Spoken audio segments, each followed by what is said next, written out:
এতিয়া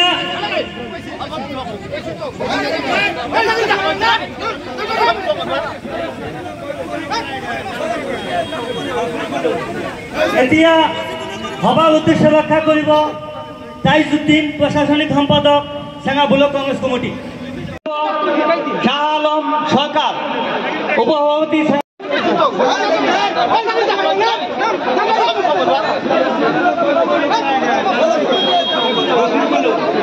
এতিয়া সভাৰ উদ্দেশ্য ৰক্ষা কৰিব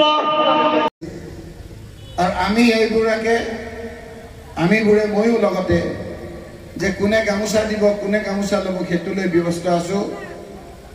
যাৰ কাৰণে আপোনালোক সকলোৱে হাত দাঙি কৈছে যে এইবিলাক ঠিক কৰক যিয়ে নহওক শাহ আলম সৰকাৰ উপসভাপতি